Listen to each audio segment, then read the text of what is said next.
O apocalipse nuclear. Seguindo aí o momento ideal para esse tipo de conversa, né? Exato. A gente vai falar aí do que acontece. Caralho, do nada, né, maluco? Viramos profético. A gente escolheu esse tema antes de saber o que estava acontecendo. Exato. Mentira. Sim, ué. Mentira, a gente tinha uma Foi vaga noção. 2022 que a gente escolheu esse tema. Isso é verdade. Mas tinha outras coisas acontecendo na época, né? Similares. Mas o apocalipse nuclear acontece quando diversas potências com armas nucleares resolvem brigar entre si e soltarem todo o seu arsenal uma nas outras. E as explosões nucleares que acontecem têm uma consequência no mundo, né? O que elas fazem no meio ambiente trazem uma consequência. E aí, com isso, por conta desse número de explosões nucleares, acontece o que eles chamam de inverno nuclear, que também tem muito a ver com o fato de poeira cobrir a atmosfera, e tem o que eles chamam de fallout lá, né, que é meio que a neve radioativa que vem pós explosões. E aí, com esse inverno nuclear, as coisas acontecem muito similar ao que a gente estava falando, que a gente comentou, que é o dos dinossauros, né? Com o fato da atmosfera estar coberta, impede a entrada de luz solar e as coisas gradativamente vão definhando, né? Porque a gente precisa de luz solar, as plantas precisam de luz solar para poder produzir alimento e a gente precisa das plantas para se alimentar e respirar. Então, Fale por você, hein? com isso começa então tudo a ser destruído. Já tem a parte inicial da explosão em si, né, das explosões, que já destrói grande parte do planeta e dos países. Tem a parte, as cercanias das explosões, que também são afetadas fortemente pela radioatividade, e com isso aí já traz uma nova onda de destruição e morte. E aí tem isso, que é a alteração climática em decorrência das explosões nucleares, que onde não foi explodido, não foi irradiado, não choveu radiação, onde qualquer lugar que, por algum motivo, não esteja mais próximo possível dessa destruição toda, vai sofrer com as consequências que é o inverno nuclear, que normalmente ele acontece ali numa escala global de efetividade. E aí tem as opções que a gente vê em diversos filmes e séries, que é as pessoas que se refugiaram em bunkers, e aí elas podem passar X anos dentro desse bunker, até que tudo isso que eu falei se acalme, né? A taxa de radioatividade diminua, o fallout pare de cair, as coisas se aquietem para que consigam viver novamente na superfície, ou então a história se passa lá de fora, com quem sobrou e sobrevivendo no que tem que fazer ali, no meio da destruição total.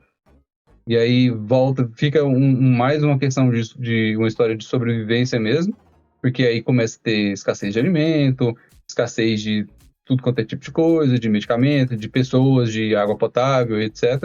Você não consegue ter acesso às coisas que fazem com que o dia a dia seja um dia a dia normal, e com isso você pode desenvolver ali todo tipo de história que você quiser. Histórias de perseguição, histórias de assaltos, pode ter, a gente tá num bunker que tá acabando os recursos, a gente precisa ir no bunker vizinho, roubar as coisas deles lá. Ou o contrário, né? A gente tá num bunker de boa e tá vindo uma galera para poder atacar o nosso bunker e a gente precisa defender ele. Então, tem vários cenários que podem ser aproveitados dessa tragédia que acontece após um apocalipse nuclear em decorrente de explosões de bombas nucleares.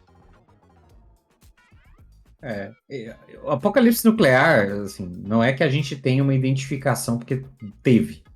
Mas eu acho que o apocalipse nuclear é o mais fácil, talvez, é um dos mais fáceis, de você elaborar em cima de algo que já existe, né?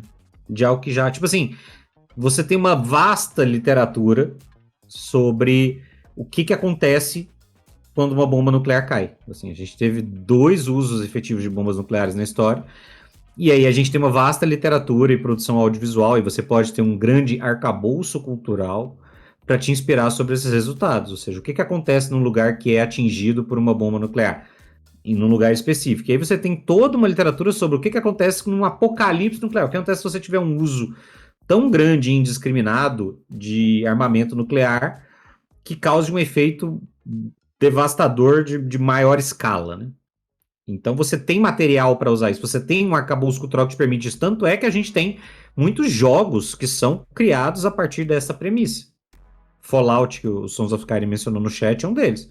Quantos Fallouts tem? Todos eles são cenários pós-apocalípticos nucleares. Aquele mutante. Como é que é? Mutante. Ano 1? Year Zero. Year Zero. Mutantes Year Zero. É nuclear. Então você tem sistemas, tanto de RPG quanto jogos de videogame, RPGs eletrônicos, etc., jogos de tabuleiro, que são nessa linha, que mostram, que trabalham com esses efeitos. Então você tem muito material de inspiração para poder trabalhar e criar o seu próprio apocalipse nuclear, seja nesse mundo, seja no mundo alternativo. Cara, tem história a dar com pau que você pode se inspirar nesse contexto, desde o telejornal com os bombardeios em Tel Aviv até Mad Max, tá? Você pode pesquisar. E eu tava vendo hoje, tem um canal que de vez em quando eu vejo é um cara que gosta de falar mal do Steven Seagal. O canal dele é o melhor, pior filme da semana. E eu vi hoje um filme que ele sugeriu de pós-apocalipse, chamado Equalizer 2000. Se você, igual o Sons of Skyrim, igual o MacLeod, gosta de filme ruim, assista. Que ele é o pior Mad Max já feito. É o tal do Equalizer. E tem de tudo que você precisa para montar seu RPG de pós-apocalipse ou apocalipse nuclear, tá? Tem sobreviventes, tem tribos distópicas que pegam um conceito tradicional da nossa cultura e distorce ele. Então tem uma galera que é tipo uma vertente de neonazi com motoqueiro, tem outros que misturam a cultura oriental com a indígena, tem outros que querem ser uma mistura de sociedade inglesa com não sei o que, e aí eles lutam por qualquer coisa, porque dane-se a história lá, qualquer motivo é motivo de briga. Carros, explosões e combustível, falta d'água e armas estranhas. É o que você vai precisar para fazer um bom RPG pós-apocalíptico, tá?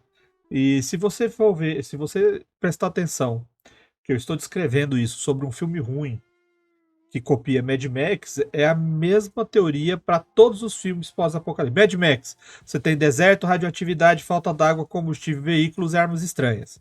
Fallout, você tem a mesma coisa. Então, tudo que você trata nesse sentido, você tem as mesmas características, tá? Agora, tem filmes que você pode usar de inspiração que não são de apocalipse nuclear, mas que podem ser uma vertente. Tem aquele Amor e Monstros, da Netflix. Você pode falar que quando a galera saiu dos bunkers, o mundo está diferente. E aquele é um bom filme que traz uma versão que não é simplesmente desértico e falta de recursos, mas o mundo evoluiu para um mundo novo após o processo, que é legal também.